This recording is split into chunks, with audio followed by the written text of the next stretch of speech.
E agora nós vamos falar de um assunto muito sério que tem destruído famílias, o alcoolismo.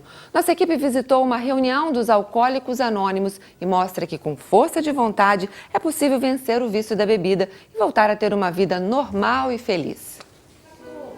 Mulher, mãe, uma profissional de sucesso, não teria por que esconder o rosto, mas prefere ficar anônima.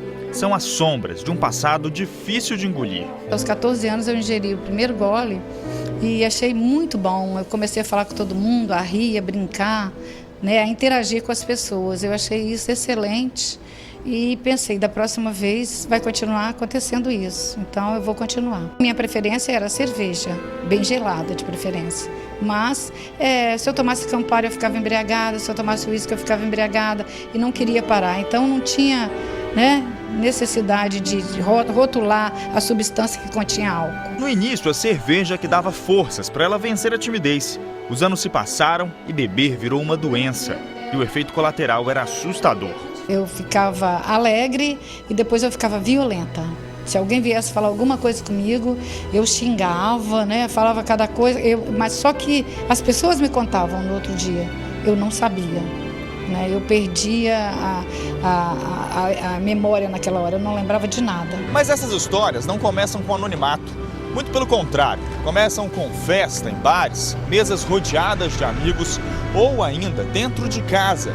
São os próprios pais que incentivam os filhos a começarem a beber. Foi o que aconteceu com este rapaz aos 12 anos numa festinha de carnaval em casa. O resultado começou a aparecer 10 anos depois.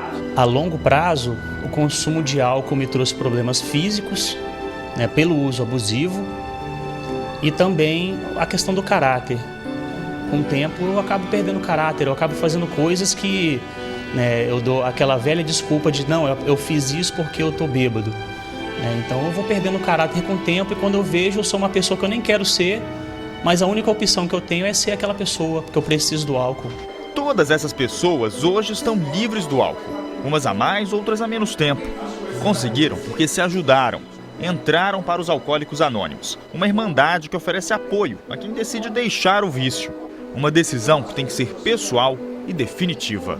Isso daí é da necessidade de cada um, como eu disse, o que me levou a isso foi a perda da habilidade de controlar a bebida, a quase perda do meu emprego, quase perda da família. Então isso que me levou e que me empurrou para a Irmandade Alcoólicos Anônimos. Cada história é uma história. Cada história é uma história. E o melhor dela é que nós temos todas as histórias felizes aqui no final. Com certeza o final é um feliz, de uma vida feliz e significativa. Eu tentei parar sozinho, não consegui. Vencer a autossuficiência foi complicado para mim vencer a autossuficiência. Então eu precisei de ajuda, abaixar um pouco o meu egocentrismo. E no AA eu encontrei, através da programação de 12 passos, são 12 sugestões, rumo ao autoconhecimento. É onde eu estou buscando saber quem eu sou de verdade. Hoje são 4 anos, 6 meses e 9 dias sem o uso do álcool. Muito bacana, né, gente? Nós vamos continuar falando sobre esse assunto agora aqui no estúdio. O médico psiquiatra Vicente Ramatiz. Bom dia, doutor. Muito obrigada por ter vindo. Doutor, Alcoólicos Anônimos é o caminho para quem quer se livrar da bebida? É o primeiro caminho. Eu não sei o que teria sido do nosso país se não existissem os alcoólatras anônimos. O trabalho deles para a nossa sociedade é algo assim difícil até de descrever. A gente fica feliz com esses exemplos, que nós vimos aí na reportagem, das pessoas recuperando a família, recuperando a vida, Olha, eu parabenizo vocês por tomarem a iniciativa de divulgar esse tipo de trabalho, porque o alcoolismo, eu considero, em cima das estatísticas que eu tenho ao longo dos anos trabalhando como médico psiquiatra, eu acho que deve ser um dos fatores mais negligenciados na saúde pública no nosso país, sendo que é com certeza um dos maiores fatores de doenças e gera todos os outros tipos de problemas em outras áreas. Fala pra gente, doutor, quais os efeitos do álcool no organismo, a curto e a longo prazo, Bom, a curto prazo todos nós sabemos que alterações orgânicas, no sentido de o indivíduo ter alteração psicomotora, Tanto é que a gente está aí brigando pela lei seca, porque a pessoa fica sem condições de dirigir, e alteração cognitiva. E essas alterações cognitivas, elas são muito importantes, porque vão interferir na psique do indivíduo, a forma de se perceber o que está se passando realmente em volta dele. Sempre dá uma percepção um pouco equivocada das coisas. A gente viu o rapaz falando na reportagem que ele perdeu o caráter, né? Isso é uma coisa grave. Grave porque o nosso organismo, ele não é afeito a essa substância álcool. E, portanto, as alterações que ela vai promover no cérebro é um leque de perturbações mentais enormes que acontecem. Doutor, a gente ouve dizer, né, que uma tacinha de vinho por dia faz bem para a saúde, faz bem para o coração. Qual a opinião do senhor sobre isso? Eu fico triste de ouvir esse tipo de colocação. Eu fico muito triste de ver isso. O que acontece? Não é verdade, na sua opinião, doutor? Não. Vamos colocar da seguinte maneira: o custo-benefício. Supondo que realmente essa substância, o vinho no caso, através da substância que tem na uva, o resveratrol, que possa causar um benefício ao coração. Então, se vem da uva, por que necessariamente seu vinho que contém álcool? Né? Por que não um suco de uva? E, em segundo ponto, vamos dizer nos malefícios. Esse uso diário vai criar uma série de problemas orgânicos, vai afetar o fígado, vai afetar o pâncreas, vai afetar todo o sistema gastrointestinal. Não é uma coisa sensata. Eu considero isso mais uma insanidade. Então, não devemos tomar a tacinha de vinho todo dia, de forma alguma. Essa colocação ela é realmente perigosa, porque é a justificativa que as pessoas estão querendo. Nós temos que perceber o que é álcool. É uma substância depressora do sistema nervoso central que é uma droga. Né? Tanto é que hoje, os cursos, os trabalhos de dependência, eles falam álcool e outras drogas. Nós temos que entender que o álcool é uma droga. Doutor, outra coisa, tem milhares de pessoas que dizem que bebem socialmente, né? Tomam aí a cervejinha no fim de semana e realmente, aparentemente, não ficam alterados. Eles garantem que não estão fazendo mal nenhum para a saúde deles, que isso é um benefício, né? Um lazer. O que o senhor tem para dizer para essas pessoas? O álcool, por ser uma substância depressora do sistema nervoso central, ele age como se fosse um tranquilizante. O indivíduo, quando ele vai tomar uma cerveja depois de um dia de trabalho, ele está tendo o mesmo efeito que se estivesse tomando um tranquilizante. Ele está relaxando, mas ele também está adquirindo os malefícios disso, sendo que esse consumo é que vai levar à dependência.